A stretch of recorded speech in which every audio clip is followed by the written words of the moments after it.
But in terms of the content, we are definitely going to get started on time. So just wanted to give folks some more time to get settled in. But looks like we're getting a critical mass coming in.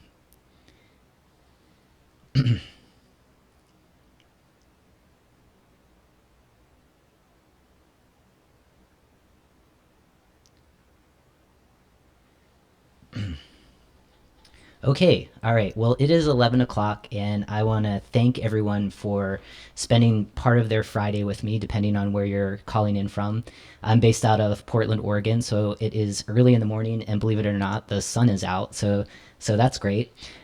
Just as you're getting settled in, I'm going to guide you through some basics so that you can enjoy the webinar. The first is if you're having trouble, if things are going a little bit slower, definitely be sure to check out the system requirements, which if you can see my mouse, my arrow kind of moving around here, under system requirements, you can just click on learn more. As far as chatting, I would really love to know where you're listening from. So if you want to announce who you are and where you're calling in from or watching from your computer, that would be great. Throughout the conversation, this is labeled a Q&R, a webinar. So ask your questions along the way. There's going to be dedicated time at the end to really dig in and learn more about all that I can do to help you with your diversity and inclusion efforts. And then lastly, there's going to be one exercise I'm going to go through pretty quickly, but there is a worksheet that is related to that exercise. So definitely take a look at that. We are now going to get started. So I'm going to kind of like make myself small, but you can still see me. But the most important thing is to take a look at some of the content. So I'm gonna get this fired up here, and we're going to get started and talk all about the LGBT A to Z certification program, and more importantly, to share some strategies with you all on how to double down on your diversity and inclusion efforts. So if you are an executive, an HR diversity professional in particular, this is the webinar for you. And if you're not any of those professions, but you're still interested, you're still welcome. And the content hopefully will also be very rich and educational for you as well. For those that don't know me, I'm Rhodes Perry, and I am really, really thrilled that you're here participating in today's conversation, which is all about the LGBT A to Z certification. So over the next hour or so, we're going to have the opportunity to learn more about this particular program, learn more about your own diversity and inclusion challenges, and hopefully I can answer some of those general questions. And of course, you'll learn a little bit about my background and what my consultancy does. And at the end of today, so hopefully after the end of this hour or a little bit longer, you're going to gain some concrete strategies on how to engage LGBTQ people in your workplace ecosystem. So everyone from your employees to the people that you serve or the people who purchase services or products from you. And then also thinking about those that you contract with. So making sure that that supplier pool is really diverse.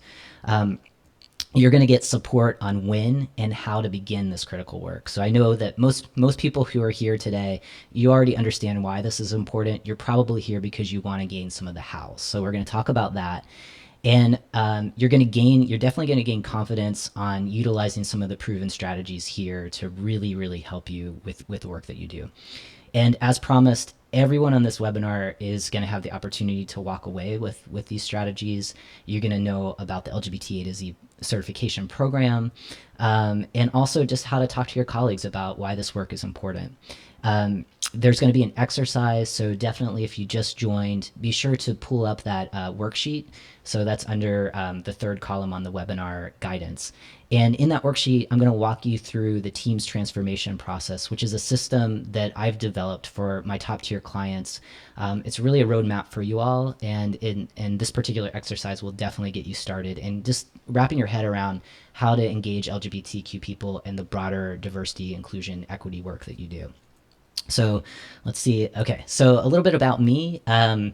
So for I know that there's some people on the call who know who I am, but this is largely for those folks who aren't as familiar. So just hang with me for a little bit. But my name is Rhodes Perry, and I founded my consultancy in 2015.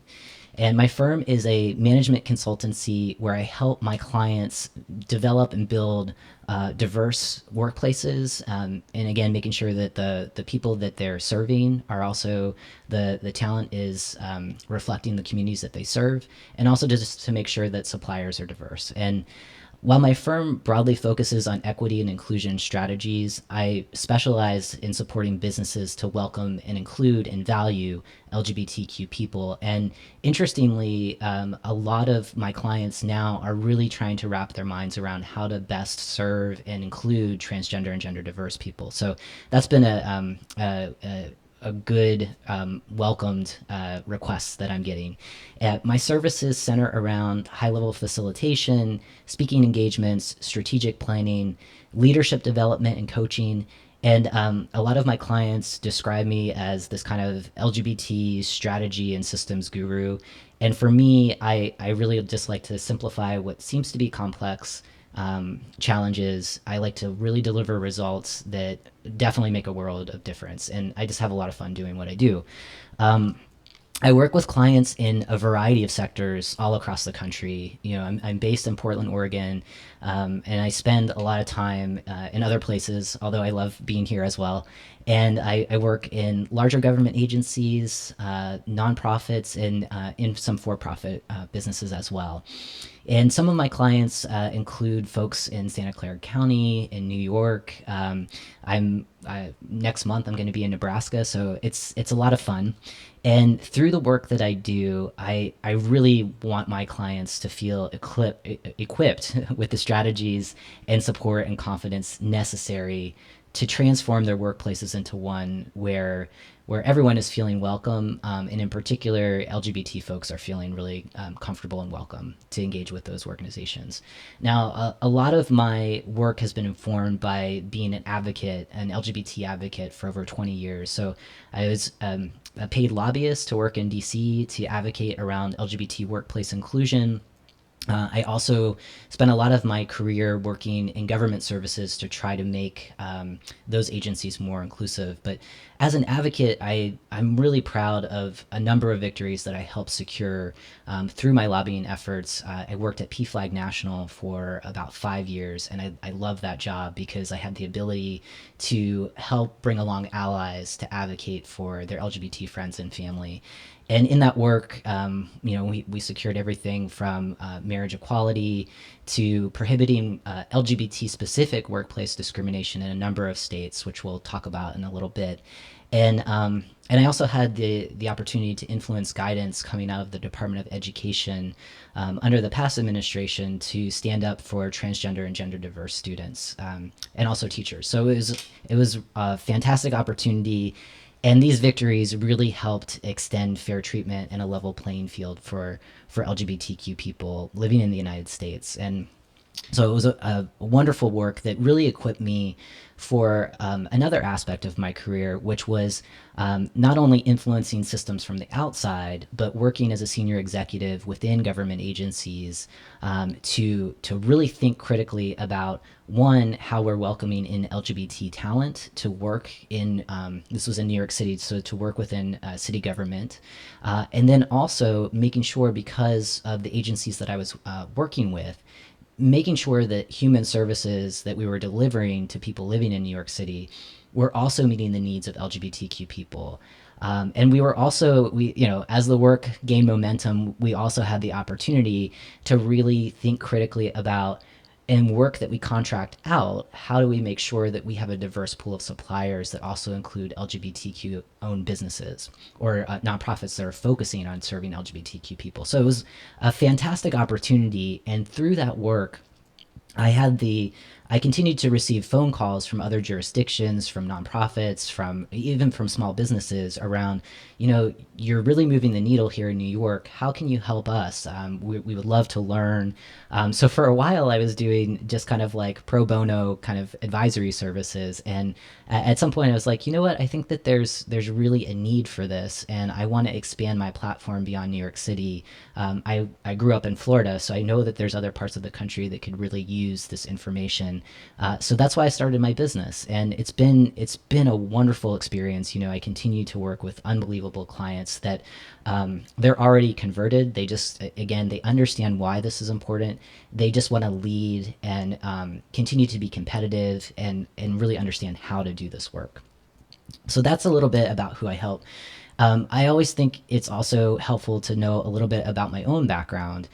So before being an entrepreneur, starting my own business, before working in these fantastic jobs, I had a really fantastic job right after grad school. I was working in the White House. And I was working in the Office of Management and Budget. So we were the numbers people. We were the people that looked at policies and tried to put the policies into action, which always is related to funding and resources. So in 2006, I was honored to start to work at the White House, and this job was so unbelievably rewarding, and yet I was really stressed out all of the time through doing this work.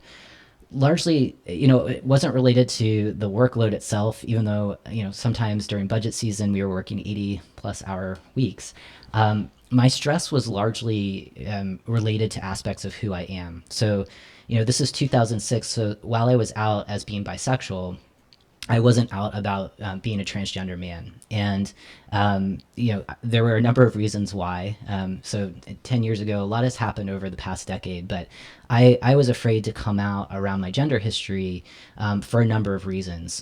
The first was that primarily I was afraid that I would be fired, as there were no existing non-discrimination protections at that time for civil servants.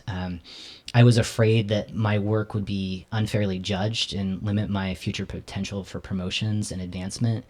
And I was really overwhelmed with the prospect of having to explain myself to coworkers many times, again and again and again, just because, this was the days before really visible people like Caitlyn Jenner or Janet Mock or Laverne Cox were out doing incredible work. I just assumed that I was probably the first trans person that many of my colleagues would have ever met. And, I often debated about coming out, especially when trying to bond with fellow colleagues about my past. And, it's really hard to travel the country and go on site visits or just, hang out at the water cooler after the weekend and not talk about, your past, not talking about your childhood. And I think for trans people it's pretty unique because our childhoods are a little bit different than how people would perceive them to be. So, what I learned from this time in my career is that, I found myself hiding authentic parts of who I am. And it's actually a phenomenon that is known as covering. So this idea of covering has real costs. For me, it cost me a lot of time and ultimately productivity on the job. It cost me the opportunity to truly bring my whole self to work and really celebrate who I am with my colleagues. And I believe that the energy that I invested in covering created really significant barriers to building strong team morale and just being innovative. And I wish I could tell you that this story is unique. Unfortunately, in a recent report in 2014, the Human Rights Campaign issued this report called "The Cost of the Closet," and I have a link on the YouTube page for that if you're interested in looking at it. But what was included in the report is that more than half, so 53% of LGBTQ workers in the United States hide who they are for some of the fears that I shared with you. 25% or 1 in 4 LGBT employees hear negative comments in the workplace about LGBTQ people. Things like, as something that may seem benign but is not, something like a phrase like "that's so gay," just really signals to LGBTQ people that maybe this workplace isn't the most accepting and is going to value everything that I can bring to it. And 1 in 5, or sorry, 1/5, 20% of LGBTQ workers report looking for jobs outside of their current place of work because of hostile or unaccepting workplaces. So that's a lot of productivity that's lost because of not doing some of the diversity and inclusion interventions that we're going to talk about today. Here's the takeaway for everybody listening is that even when the boardroom is developing the most inclusive policies and practices for LGBTQ people, you could live in a state like where I'm living right now in Oregon, which has fantastic laws on the books. If there's not the effort to translate what's written on paper, what's believed by the leadership team into everyday practice from middle management on down to frontline staff, the culture of the workplace just isn't going to change. And a lot of discerning talent, a lot of customers, clients, and also business owners who could be contractors are gonna work elsewhere, and that's a huge loss in the 21st century for most workplaces. So why we're here today is to kind of talk about this rub where we've in some places we have these really great protections, and others you'll see that there isn't necessarily a level playing field for protecting LGBTQ people in the workplace. What we know is that it is a competitive disadvantage to not actively engage LGBTQ people, and yet we need to do the work. Workplaces, leaders need to do the work of giving everything that we can to compel LGBTQ people to be engaged with our workplaces, to say yes, and to contribute the unique perspectives that LGBT communities, like people like myself, are already willing and able to give to the workplace and really increase productivity, innovation, social good, the bottom line. So to get started on the work is really the challenge that I see, and that's something that, as I mentioned, I help a number of my clients with the exact questions of like, hey, we understand why this is important, but just how do we start and how do we get a good return on investment that is really that we can see results quickly. So these organizations usually pay for me to come in for 6 to 12 months. And that could be a significant investment in the budget. So where does that leave a lot of people? Perhaps this could be your own situation where, we love everything that you have to share, Rhodes, but we just don't have the budget, or we haven't thought about budgeting for this kind of work right now. That's what I've been spending the last part of my year really trying to figure out, is that for me, I really want to expand the good that I can bring to different organizations at a place where it's not going to overwhelm you, the HR executive or diversity professional. It's also not going to break your bank. So I've created this program, which is a mentorship program. It's a transformative learning experience called the LGBT A to Z certification. And we'll talk a little bit about what that is. But in particular, I'll talk about why that program was created, aside from, being able to share this knowledge with more people, really to address some of the challenges right now that many diversity and inclusion practitioners are aware of, and trying to be creative around getting around that. So on today's webinar, you're going to have the opportunity to learn about avoiding, like making sure that your workplace is not kind of creating this perceived hostile workplace or an unaccepting workplace, like similar to the experiences that I had shared. And I want you to know that much of what is covered today is absolutely possible in the work that you do, no matter your position or experience or the size of your organization or the budget that you have. And after today, you're going to have some guidance to help you remain confident and ready to create more welcoming cultures for LGBTQ people, for diverse people in general, or cognitive diversity, thinking about the different ideas that many of your people bring to the workplace. And you're going to have a better understanding of how the LGBT A to Z certification can help you take that work to the next level. So today, what you're going to take away, hopefully, is that one, you're going to learn the 3 secrets as to why the best intentioned diversity and inclusion interventions often fail. And more importantly, you're going to gain the key on making sure that your efforts are not going to fail at the same time without feeling like you're advancing an agenda. And you're also going to walk away with a few simple no-cost strategies that you can do instantly. So again, no matter the size of your team, even if you're the only person, you're going to have a good sense of where to go next. And here's what I want you to know, is that I'm going to teach you as much as I can in the limited time that we have together. And before I conclude, if you're interested, I promise I will share a few ways that you can take your work to the next level. So on that note, the three secrets. So here's what I want you to do, because they're not written on the slides, is one, and these are the three secrets as to why the best intentioned D&I efforts fail, and what we can do to make sure that that doesn't happen to us. So the first is that employers can't just outlaw bias. So even if you're in a state like Oregon or New York or California, there's already workplace laws on the books that outlaw in this particular instance LGBT workplace discrimination, but that's not enough, and it's not going to transform the hearts and minds of your people. The second is that the top three most popular diversity and inclusion interventions, which are intended to promote more diversity in the workplace, actually do the inverse. They actually increase bias. So we'll talk about that. And then lastly, the third secret is that diversity alone is not going to deliver the transformation you want. So effectively, diversity minus inclusion is going to set you up for failure. So we'll talk about how that's not going to happen to us. So on the first one, just quickly, here is a map, and here's a phrase about change. So that's kind of the theme of the first reason why the best intentioned LGBT diversity and inclusion efforts fail is that employers are coming from a place of command and control culture. So the idea that we live in a state that outlaws LGBT discrimination, and we have this policy. And now what we're going to do is we're going to mandate a number of things that you, the manager or supervisor, must do without getting the feedback and the involvement of the manager and supervisor on how to do this.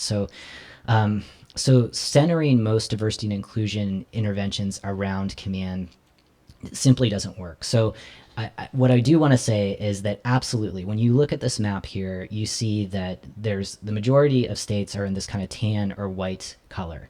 So what this is showing you on the map is that one, there is no federal protection for LGBTQ people in the workplace. So in the states that are tan, like the state I was born in Florida, so that's a good example. If I was working in Florida for an employer, they could fire me on the spot for being bisexual or for being transgender, and it has nothing to do with my my ability to contribute to the workplace. And that is perfectly legal in all of the states that you see on the map that are not shaded in green. If you're in one of those states that's shaded in green, what I want to say is that's great, and that's a good first start, and that can give you the foundation to have a non-discrimination policy in your own workplace to make sure that you're in compliance. It isn't, however, enough. And the simple reason is if you have a policy that's kind of zero tolerance and you do a mandatory diversity training at minimum, the idea is that you are trying to control or command behavior, and we are humans, so we're just wired to be resistant to change. We're also wired to sometimes exert our autonomy. So social science research of over 30 years really has examined looking at diversity and inclusion initiatives that are largely centered around this command and control approach. And what they found is it actually increases bias when it's done in this kind of command style. And so the bottom line of what I want you to take away from this first secret is that when we're forced to change our behaviors simply by laws and policies, I mean, it's good to enshrine what we want. And trust me, I've advocated for these laws and policies for most of my career, so I understand the good that they bring. That alone is not the panacea. It's not the silver bullet that is going to magically transform your culture. And why is just simply because of the resistance that often comes from us as humans to say, hey, I wasn't a part of this effort. My feedback wasn't taken into consideration. I'm a manager and supervisor who has worked in this organization for 20 years. That's where people can kind of dig in their heels. So for many of the clients that I work with, I push them to think beyond these kind of traditional diversity interventions and to execute on proven strategies that include LGBTQ people. And these are things from soup to nuts, and we'll talk a little bit more about that. So the second reason, and it builds off of the first reason, is if you have this command and control approach, the interventions that have come from this have been around since after World War II. So the idea, the workplace is becoming more diverse, there's more people of color entering the workforce, there's more women entering the workforce. We need to educate our people. So the idea is these three strategies that you can see on the slide here. focus on one mandatory diversity trainings. What we know about diversity trainings in general is that they do work, but they have to work as a part of a more holistic approach. And what we found is that kind of the key takeaway for management is, if at all possible, try not to mandate these trainings and rather try to have a more cooperative approach of trying to encourage people by incentivizing participating in these types of trainings. So and the reason why is that when you look at, and basically what this graph is showing is this is based off of a longitudinal study of over 800 different businesses in the United States. A small, or about half of those businesses are in the Fortune 500. Another, and the remaining are mid-sized firms. Looking at over 5 years, just on the mandatory diversity trainings alone, even though these are still used today, when you look at Black women and you look at Asian men and women, the diversity numbers in management level positions actually decreased. And this is kind of correlated to the increase in bias that happens when mandating these trainings. So it's in fact kind of doing the inverse of when you're really trying to diversify the ranks of leadership, and making sure that mentors in mentorship programs are also fairly diverse. So that's kind of the first kind of intervention, that if you are doing trainings, that's a good start. Think about how to incentivize those trainings rather than mandating them for employees who may resist that kind of change. The second tactic that has been used for quite some time, although it depends on the industry that you're in, are job tests. So job tests have been around since kind of the post-World War II era. And while well-intentioned, if you're in a profession like an actuary and you have to have, good math skills, that's probably why I'm not an actuary, effectively, you're taking these tests to prove your skills. Now, if this was done in kind of a perfect scenario where the tests were given uniformly and the results were ranked blindly, it could work. What we know is that job tests are pretty faulty, since the decision makers often are cherry picking results, which amplify the kind of bias that shows up rather than quashing it. So when you look at the second column here on this graph, you're going to see this particular tactic actually reducing, even more so than the mandatory trainings, the number of, at least around gender diversity and race and ethnic diversity, in management level positions, those numbers actually decrease. And then the last piece is on the grievance system. So I've worked in many places. I've actually encouraged in past practice many places to have a grievance system in place, with a caveat that this grievance system is done through a mediator, and people can settle one-on-one rather than having a manager's supervisors and people that they depend on for their job security to be present and witness some of the bias that is trying to be addressed in grievance systems. And what I want to say about this is that when just done in kind of this more legalistic fashion, when looking at, there were 90,000 discrimination complaints that came from the Equal Employment Opportunity Commission in 2015. And of these, 45% included a charge of retaliation, which effectively means that an employee feels that some form of discrimination has landed on them by their manager or supervisor. They want recourse. They file a grievance claim. And 45% of those 90,000 claims that went to the EEO commission found that when the employee filed this, the manager or supervisor retaliated. So they either belittled them, they could have denied them a promotion, it could have been worse. So what that does, when fellow colleagues see this kind of retaliation happen, there's a chilling factor. And that chilling factor basically suggests to other employees, if you take advantage of this grievance system and file, your job security might be in jeopardy. And what I want to say here is that this is where one of the biggest blind spots happens with management, or usually with people who bring me in to say, "Hey, we want to double down on our diversity and inclusion efforts." And I just want to tell you that, while so many of our peers, our fellow businesses or nonprofits are really struggling with diversity and inclusion, we're feeling really good because over the past 4 years we haven't received one complaint through our grievance system. And as you can see from this graph on the grievance system piece, kind of when it's implemented in traditional ways, as I've shared, the bias, or at least in terms of the diversity numbers, it decreases over time. So it's actually doing the inverse of what you were hoping it to accomplish.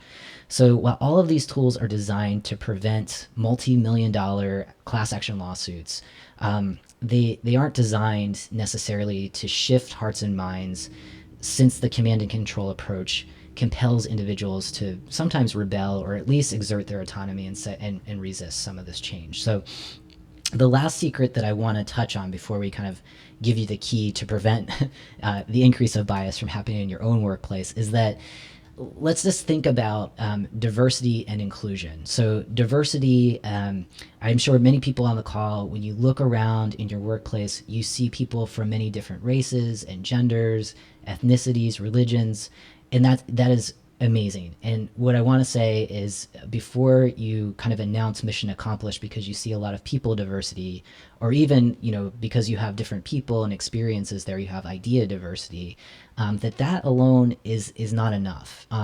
So diversity is kind of like this idea that if there's a party, you've been invited to the party and you've shared that invite to a lot of people. Part of the inclusion is being allowed to dance at the party and participate in the activities.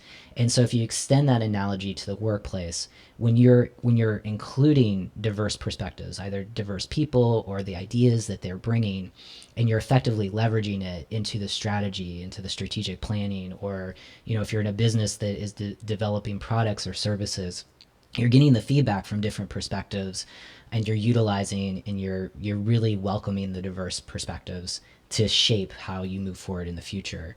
And the disconnect of what happens is when an organization has a lot of diverse people, but tends to be top heavy in leadership, where leadership is reflecting a dominant culture. I don't think it's a secret if you look at Fortune 100 companies.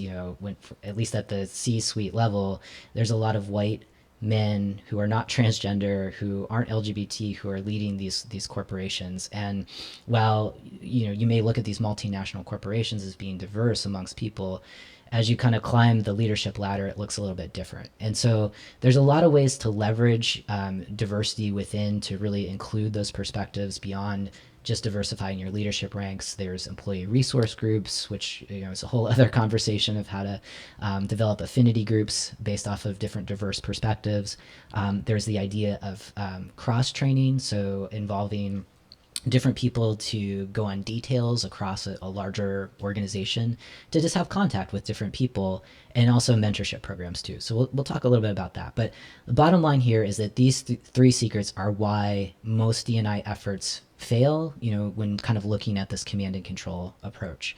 So since this webinar is designed to help all of us rise above this kind of blame and shame game that often places our diversity and inclusion efforts in peril, I'm going to share with you the key to really making sure that when you use some of these tactics, that you're coming from a different place rather than the command and control place. And so that key is basically, it boils down to one simple concept. So I'm going to say this concept, which is the concept of cooperation. So rather than commanding your people, you want to welcome people in, and you want to have a cooperative process of looking at your D&I strategies. So cooperation is kind of inherent to being a human being, as well as kind of resisting change. We also are kind of wired to work with each other. And when we do that well, we want to feel that we're engaging our colleagues in developing a D&I, a diversity and inclusion framework that's something greater than kind of any one of us can create, and it's reflecting kind of who the brand of the organization. So when cooperation isn't present and command interventions are, what we had just discussed, are utilized, the need to develop buy-in is really difficult to satisfy. So how do we create and cultivate a culture of cooperation in the workplace? So rather than kind of giving you a textbook answer, I'd like to walk you through a basic visualization. I know that it's hard when I feel like I'm just talking to a wall, but I think that this will be helpful and hopefully kind of get your gears turning a little bit. So so here's what I want you to imagine. Even if this is not your current situation, I want you to imagine that you're a supervisor or a middle manager. So you're not necessarily on the leadership team and you're not necessarily on the front lines. So in this role, your senior leadership team is ready to design a diversity and inclusion framework, and they want to consider some of these kind of preliminary, and they want to. I want you to consider some of these preliminary questions as your leadership team is designing this program. So, are you engaged in the process and you're asked to share your feedback? So is leadership reaching out to you to let you know, one, that this is happening, and two, they want to hear what your opinions are about it? Does your supervisor invite you to participate in targeted recruitment efforts to find diverse talent for the positions that you're managing? And has your employer encouraged you to mentor diverse talent and help them develop and advance?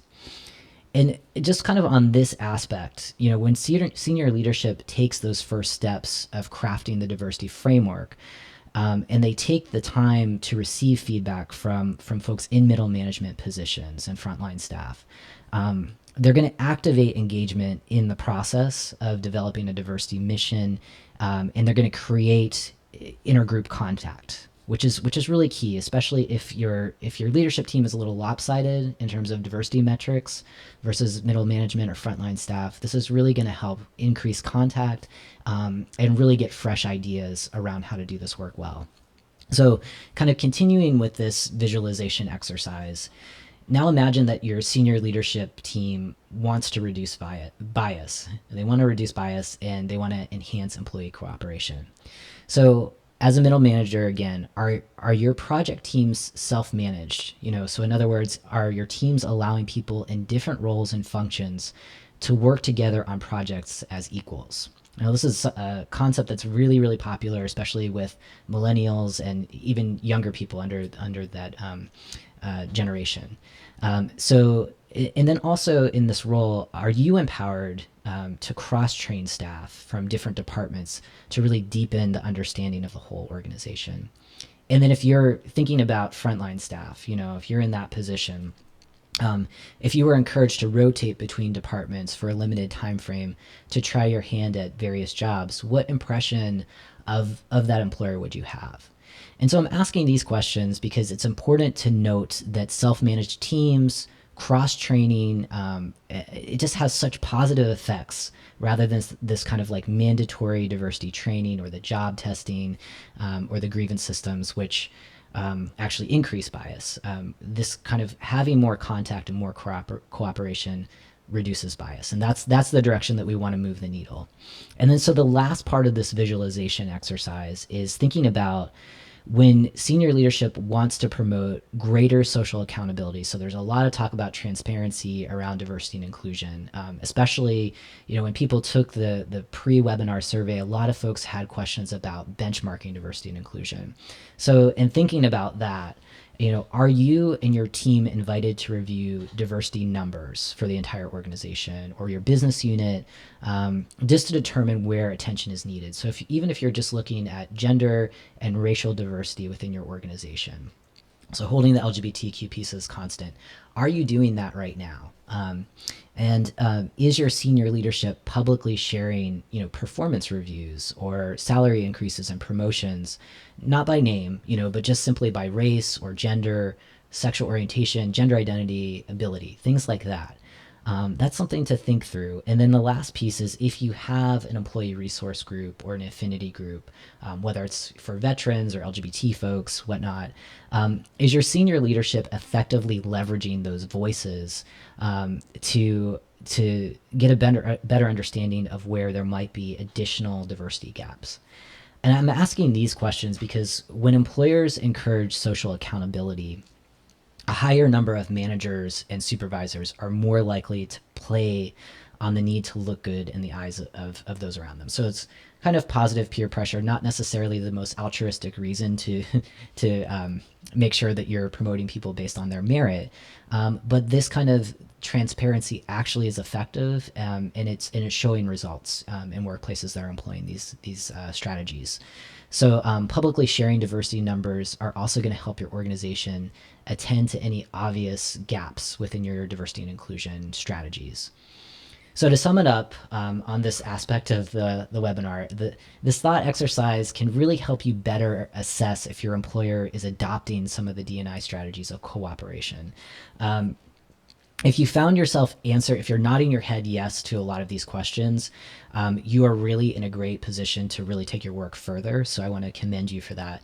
And if you're not, if you're like, wow, okay, so these are areas that we can run with, that is okay too, because what I'm going to do is I'm going to help you kind of assess where you're at right now and take your work to the next level.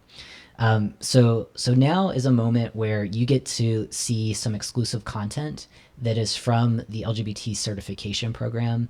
And if you're one of the folks that's really interested in enrolling in that program, you're going to be ahead of the class after this. So again, if you haven't done so already, I'm just going to transition to the next slide. I'll show you where to find this handout that we're going to use. But first, I want to give some context of where the handout came from.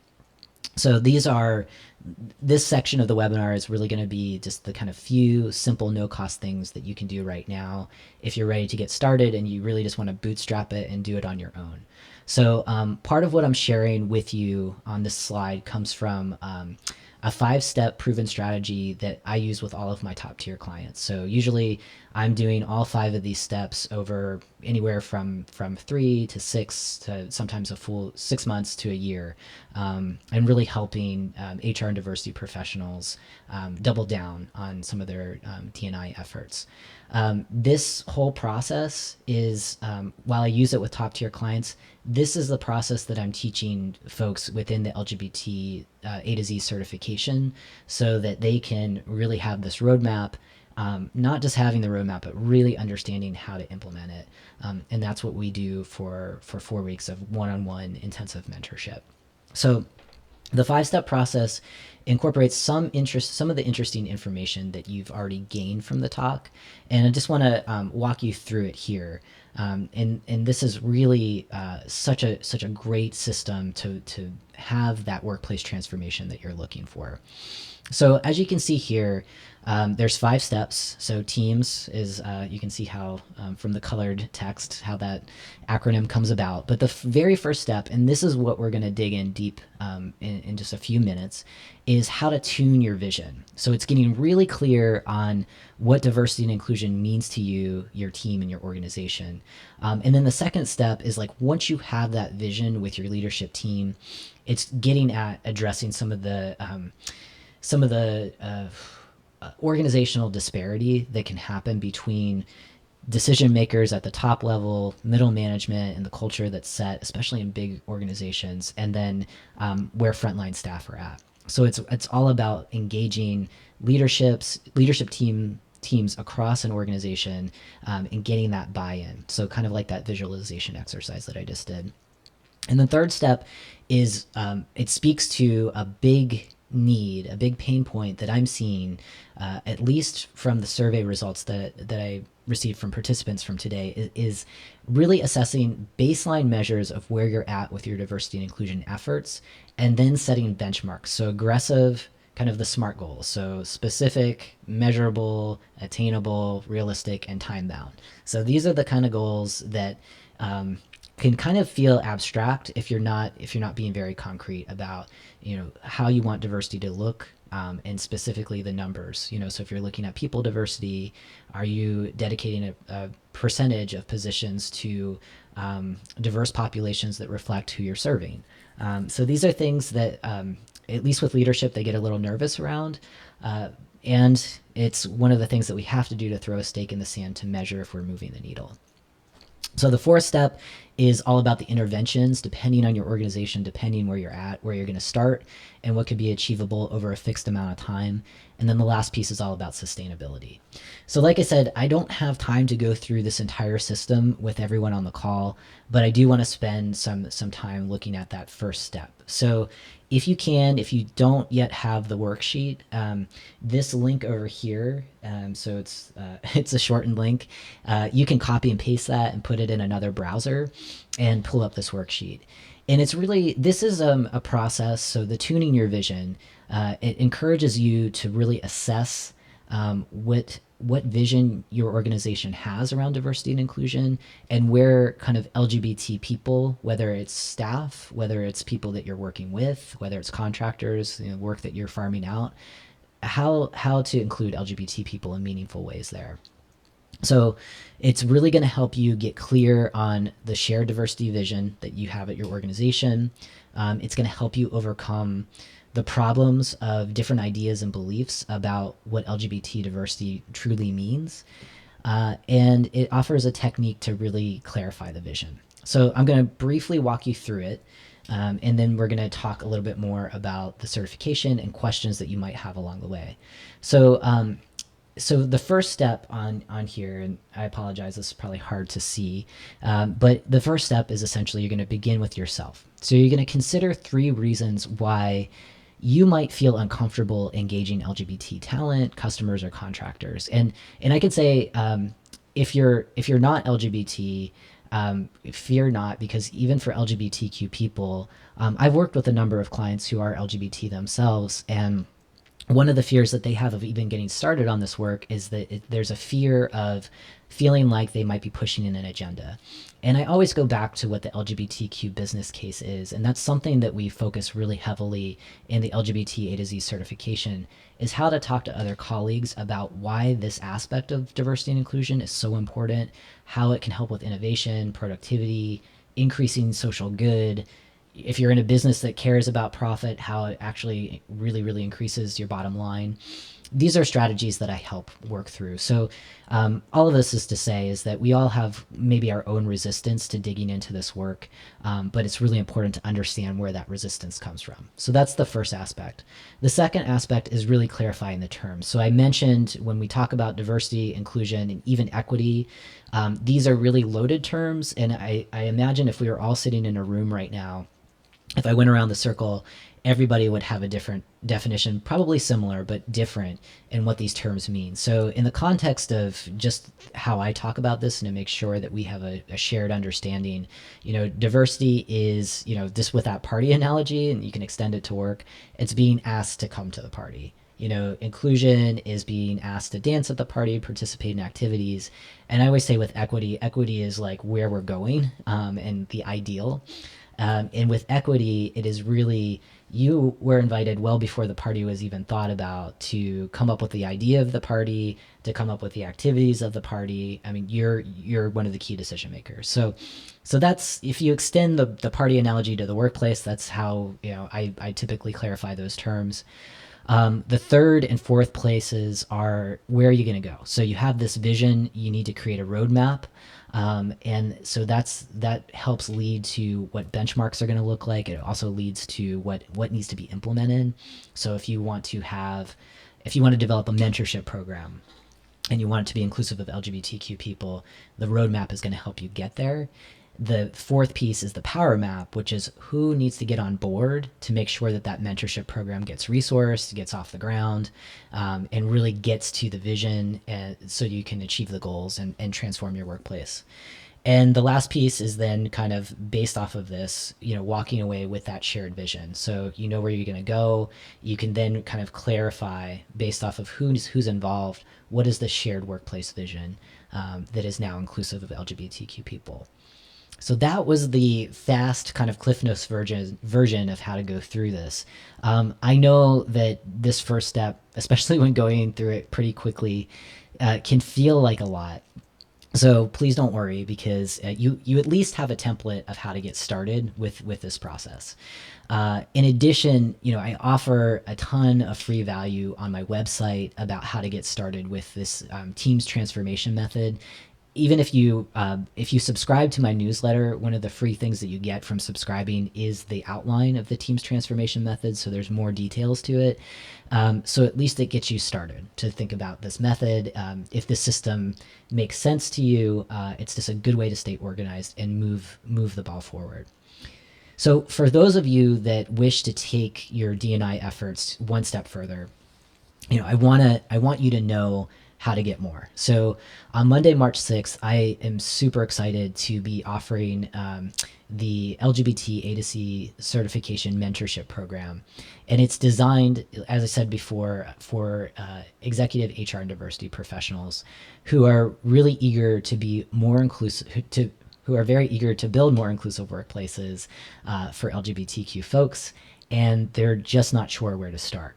And typically this program should, if you're asking these questions, even if you're not a part of these kind of professions that I said, the program can still be very beneficial to you. So if you're asking questions about why is it so hard to engage LGBTQ people in the workplace, if you're feeling overwhelmed to say that there's so much to do and you're just not sure where to start or where to turn to, and then lastly is if you're asking where can you find solutions that don't overwhelm you and don't break your bank, then you're in the right place. This is a program that can absolutely help. It's something that I am really proud to make available to many, many more people. And it's a mentorship program that I think a lot of people have been waiting for in general for diversity and inclusion. When I looked at the survey results for people who completed it, no one has ever been a part of a mentorship program for diversity and inclusion. I could probably guarantee that almost everybody on this call has been through a training. So the idea of the mentorship program is really one-on-one contact for a longer period of time to equip people with obviously skills to hold you accountable, but most importantly to have mentorship along the way and have a community. And that's why I created the program. So the cool thing about the program is that it teaches you the team's transformation method. And like I said, I'm working with top tier clients. Some are engaged with me over a longer period of time, spending upwards of $50,000. And this program gives you the groundwork of how to do the team system without spending nearly that amount of money. So I just want to talk a little bit about what this program is, and then also to spend time to answer your questions. So instead of a standard master course, so a master course that offers a few videos and passes on knowledge, so it's just an exchange, kind of like this webinar. I'm sharing a lot of knowledge with you. Hopefully you retain some of it, but it's a lot. So you can always watch this webinar again. But the A to Z certification is truly, in its purest form, a mentorship program. And what I mean by that is that it's designed to create a transformative learning experience where those professionals enrolled in the program are going to gain, like I said, skills, mentorship, accountability, and most importantly, a community of others in the same boat who are trying to figure this out. And I really created the program because I have been in your shoes. I've been the one, I am the guy that has to figure this out. And, when I was working in government, when I was working in a nonprofit, not a ton of resources. There's a ton of trainings, there's a ton of knowledgeable organizations out there, but not a ton of people willing to kind of hold my hand every step of the way to kind of point me in the right direction. And then also sending me off, teaching me how to fish so that I can feed myself in the future. And that's really the basics of this program. The cool thing about it is in terms of its structure, you do over the month of March or in future offerings, if you're interested in enrolling at a later date, you have the opportunity to learn at your own pace. So there are short mini lessons that allow you to have access to these lessons over the lifetime of your work in doing diversity and inclusion efforts. You obviously have access to me, an authentic expert who has done this work for many, many years. You get 160 hours of my time, which is a lot of my time, ready to be there for you. And the cool thing that I really like about this program is while you do get to learn at your own pace, there's one day each week where it's highly encouraged that you're on a group coaching call with your colleagues. So, and the great thing about the group coaching calls is that They're every Friday at the same time that this webinar is happening. So depending where you are in the country, look at your clock, and we could be talking in March all about how to do this work. You get to learn directly from your colleagues. So you're going to come with tons of questions. I'm going to be there to answer them. We're also going to have peers there who have many other questions that you may not have even thought about asking. And you're going to also get to really the benefit of hearing the answers to those questions and possibly thinking of even more. So that's what I'm really excited about. You get to learn from your fellow professionals. You learn teams, so you're going to have proven strategies that you're going to see results within those first 4 weeks. And at the end, you're going to walk away with a community of people. So there will be a private, probably a Facebook group, or depending on the social media that people are comfortable with, a way that you can always connect with your peers over the future, just to make sure that you are, just kind of continuing to feel supported, sharing your successes, and also like highlighting some of the challenges that are inevitable to come up over time. So this slide might also be kind of a little small, but I wanted to give you an outline of what to expect over the course of the program. So basic time commitment, I told you, 160 hours of my time. So during the business day for 5 days out of the week, you've got me, and I'm there to answer electronically any questions that you have. There's also a dedicated, group coaching call where you get to see me through webinar technology, somewhat similar to this, where I get to answer your questions and you get to hear from other people as well. There's weekly mini lessons. So at most, each of these topics. So if you can see the slide, I'm going to scroll. I don't know if you can actually see my mouse, but if you look under week 1, as an example, there's a start here first. There's a marketing, the business case, and creating an inclusive LGBT workplace vision. So that includes some of the first process of the team's system. That's each one of those is going to be about 15 minutes, maybe a little bit less. You have access to those mini lessons over time. In each mini lesson, there's a short retention quiz, but I promise you're not going to be scored. It's just to help you assess what you're retaining and where you might have some additional questions. Each week there is a short assignment, and that assignment effectively helps you move the needle in your workplace to get started on all of these efforts in a concrete way. So, and I get to hold you accountable to that. So if you have questions about the assignment each week, that's where then the last piece under each week, we have our group coaching call. And so during that coaching call, I will definitely talk about questions that have come up during the week and also get to field any additional ones that you might have. So it's a great system. I'm really excited to offer it to those who are interested. And again, enrollment starts on Monday, March 6th. So the last thing is, and this is usually what I ask. I mean, before I invested the time to do this, I was like, okay, so how is this program going to change the lives of people that are going to take it? So that's the question. There is your question. How will this program change my life? I could say in designing the program, it's already changed my life in a lot of ways, in that I feel so confident in how this is going to help so many people who are expected to have all the answers feel more supported and have a pathway to even be more effective in their jobs. So basically, in terms of how the program is going to change your life, you're going to gain the confidence you need. Like I said, you're going to begin connecting with other participants, and your practice is just going to grow so much stronger. You're going to inspire your own colleagues, so the lessons that you learn each week, you're going to have the talking points, you're going to have the messages to share with leadership and also to your fellow colleagues. So when you do get promoted, because you're doing this work so well, you don't have to thank me, but I do have to say, like, you're going to be a source of inspiration. You're on this call, you're already a change agent. This is going to help you be more effective. You're going to access the quality interventions that don't limit or that don't overwhelm you. So, so we learned about a lot of interventions that had a lot of promise. Sometimes, at least when you just look at mandatory diversity trainings alone, people view them as this kind of panacea to solve all of their D&I challenges. This particular program just it is so specific, so it's about 1 inch wide, but it goes about 8 miles deep, and you're really going to have everything that you need to do this work so efficiently, but to get the results that you need. You're going to be able to track your achievements, so you are going to see your own personal progress. This is absolutely 100% a professional development program for you, and it's going to put you on the pathway so that at some point in the future you could be delivering a webinar like this. You're going to build a vibrant community, no doubt about that.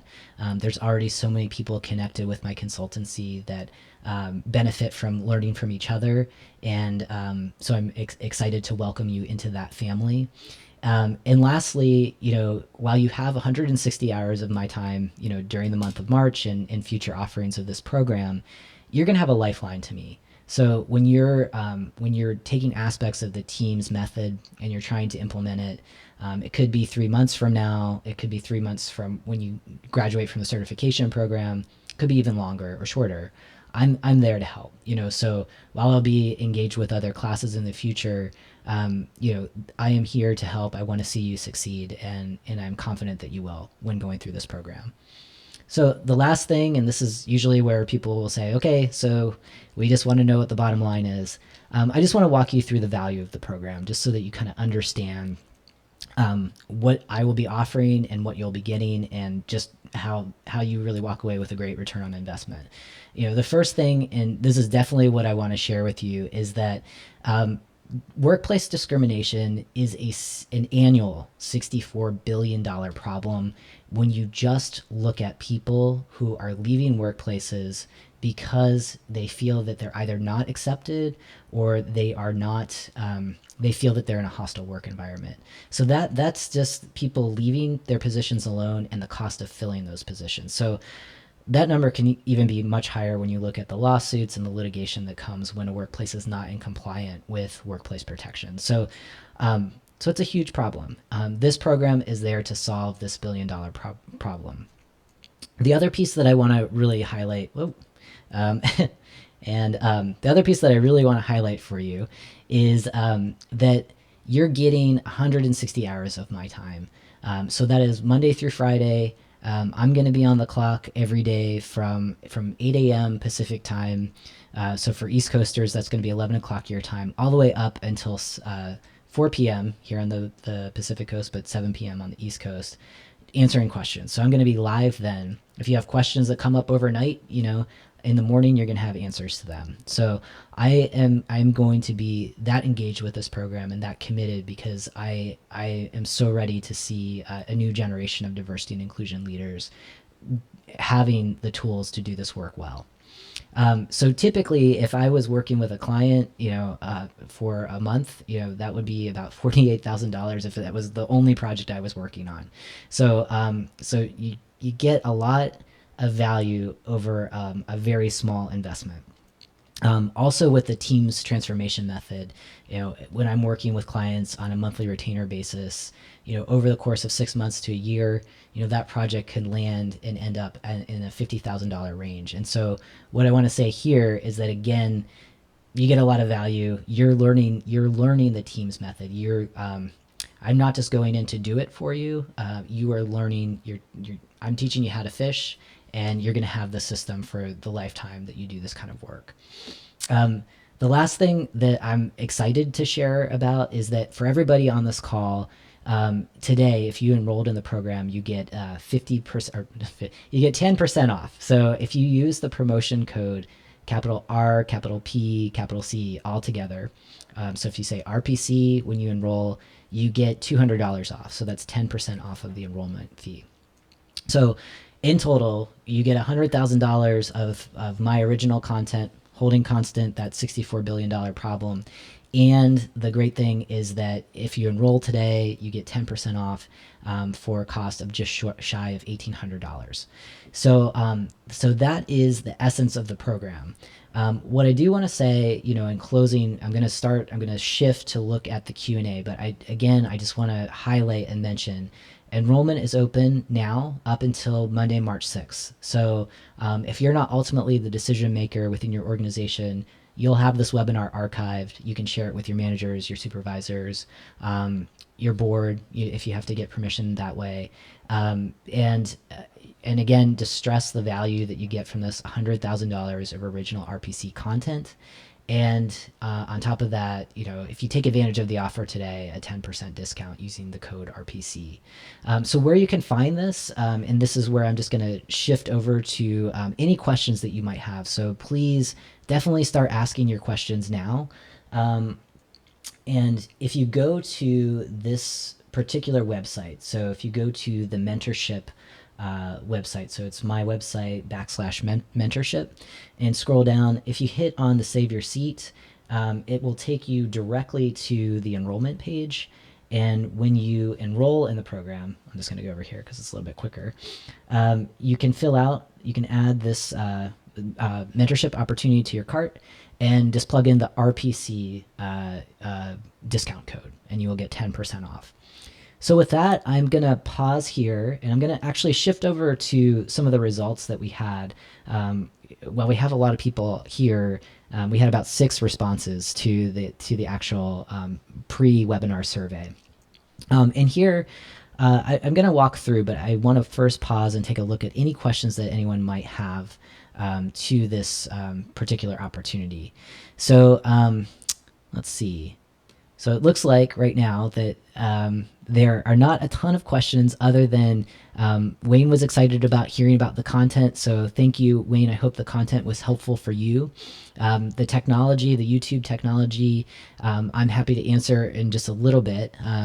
If there are people who have specific questions, definitely please ask them. And I'm gonna be looking at this other screen over here to just kind of walk through what I've learned.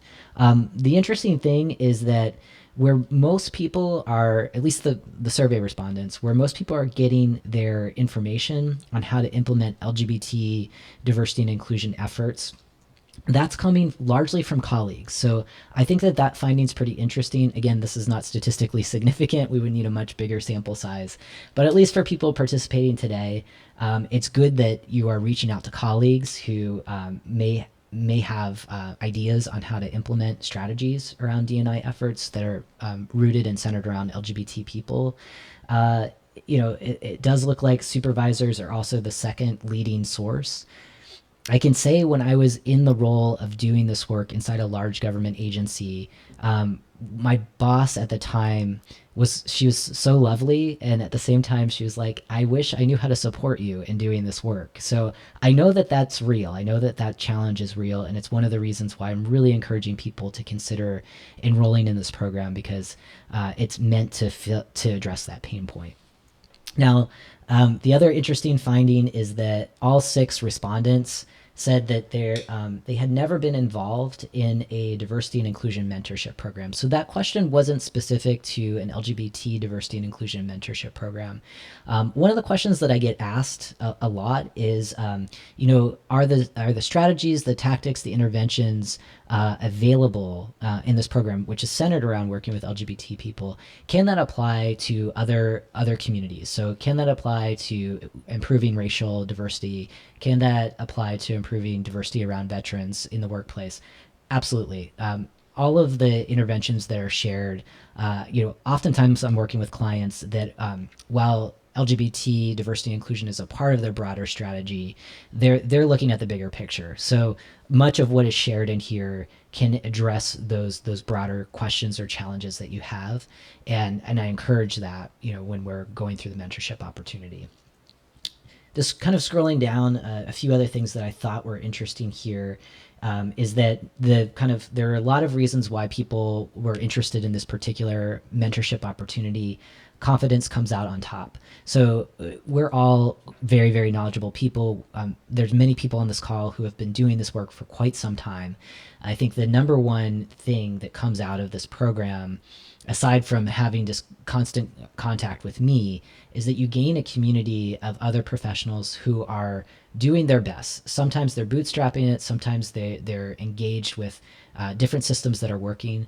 They get to share that with you. You get to share your successes with them. It builds confidence all around, and it makes us more effective in our broader field. So I thought that was somewhat interesting.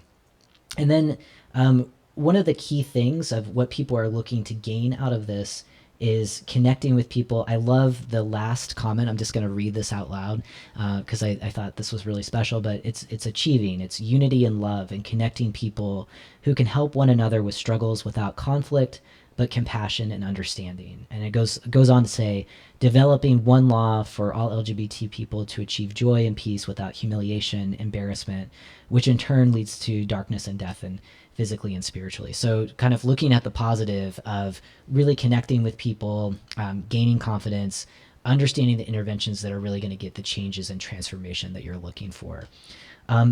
The other thing, it seems that people, it depends how much time they're spending specifically on looking at LGBTQ diversity and inclusion. About 50% of people spend less than 8 hours. I'm sure they're focused on broader diversity and inclusion. And there's a few people that are spending greater than 16 hours per month. So I know that we had some folks from Out and Equal on the call. So I know that they're probably one of the respondents who is in that kind of orange category. So, and then looking at budget, it looks like for most folks on the call, you do have a professional development budget. It's my hope that this particular mentorship program becomes a priority for you and your team to be a part of that. One of the questions that I had is for bigger organizations looking at teams, if there's a way to have a more discounted rate for a group of people from a human resources department. That's something I'm certainly open to exploring if you have a group of people from one particular employer, and it's something that I'm happy to talk more about offline. So yes, so that's the response to that question. The strategies that are most troubling. So I want to say that this has come up in other kind of webinar presentations that I've developed around just engaging LGBT employees, but the kind of sticking point that continues to perplex people is around baseline measurements. So thinking about, how are we, one, what is our baseline? How do we assess our diversity gaps?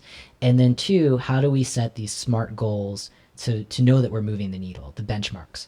And that's something that I cover pretty extensively. You can go to my blog. There's some information on my blog, on my website about benchmarking. So there's some general guidance there. Having my background working at the Office of Management and Budget in DC, I really get into just like trying to see on paper how we are moving the needle. So what I want to say with that is it's something that's covered, and I see that as a consistent pain point. So if you were one of the respondents who said this was a challenge, you're not alone. And then the biggest challenge that's getting in your way of building a more inclusive workplace, the absence of a clear strategy.